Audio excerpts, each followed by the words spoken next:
Hello friends, welcome to our channel. வாங்க இன்றைக்கி நம்ம சேனலில் ரவா கிச்சடி எப்படி பண்ணுறதுன்னு பார்ப்போம். ஸோ ஃபஸ்ட்டு அதுக்கு வந்து நம்ம ரவையை வறுத்து எடுத்துக்கணும். நான் வந்து ஒரு 3 பேர் சாப்பிட்ற அளவுக்கு பண்ணியிருக்கேன். ஸோ ஒரு ஒரு ஒரு 200 கிராம்ஸ் எடுத்துக்கோங்க. எடுத்துட்டு நல்லா வறுத்து வச்சுக்கோங்க.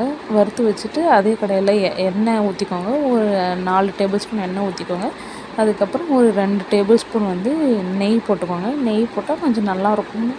குழந்தைங்க சாப்பிட்றதுக்கும் நல்லாயிருக்குன்றதுனால நெய் போட்டிருக்கேன். நெய் போட்டு அது நல்லா நெய்லாம் சூடானதும் கடலைப்பருப்பு, உளுத்தம்பருப்பு போட்டுங்க. அது லைட்டாக வந்து கலரானதும் நம்ம வந்து கடுகு போட்டுக்கலாம். கடுகு நல்லா பொரிஞ்சு வரணும். பொரிஞ்சதும் நம்ம வந்து ஒரு பெரிய வெங்காயம் வந்து ஸ்லைஸ் பண்ணி போட்டிருக்கேன்.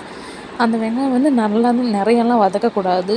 லைட்டாக வதக்கினா போதும். அதுக்கப்புறம் ஒரு 2 பச்சை மிளகாய், ஒரு காஞ்ச மிளகாய், கருவேப்பிலை இதெல்லாம் போட்டு நல்லா வதக்கிக்கோங்க. வதக்கிட்டு நான் வெட்டி வச்சுருக்க கேரட், பீன்ஸ் போட்டுக்கிட்டேன். உங்கள்கிட்ட பட்டாணி இருந்தால் பட்டாணியும் போட்டுக்கோங்க. அதுக்கப்புறம் உப்பு போட்டு நல்லா வதக்கி விட்டுடுங்க. நல்லா அது ஸ்லோ ஃப்ளேமில் வச்சு வதக்கிக்கோங்க. ஏன்னா தண்ணியெல்லாம் ஊற்றி வேக வைக்கக்கூடாது. வேக வச்சோன்னா தப்பு இல்லை. அதுக்கப்புறம் வந்து தக்காளி ஒரு ஆஃப் தக்காளி கட் பண்ணி போட்டுக்கோங்க. போட்டு நல்லா வதக்கிடுங்க.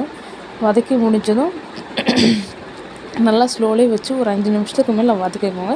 வதக்கிட்டு அதுக்கப்புறம் வந்து தேவையான அளவு நம்ம எவ்வளோ ஒரு கப்பு ரவை எடுத்தோம்னா அதுக்கு டபுளாக 2 கப்பு தண்ணி ஊற்றுங்க.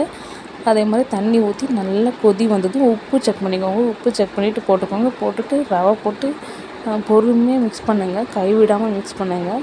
மிக்ஸ் பண்ணிங்கன்னா தான் கரெக்டாக வரும். இல்லைன்னா அங்கங்கே கட்டி கட்டி ஆகிடும். மிக்ஸ் பண்ணி முடிச்சோன்னா கொத்தமல்லி தூவி இறக்கிட்டால் முடிஞ்சிடும் ரவை. அதுக்கப்புறம் கடலை சட்னி பண்ணியிருந்தேன். கடலை எடுத்துகிட்டு வந்து துருவின தேங்காய் வந்து ஒரு 5 டேபிள் ஸ்பூன் 6 டேபிள் ஸ்பூன் போட்டுக்கோங்க.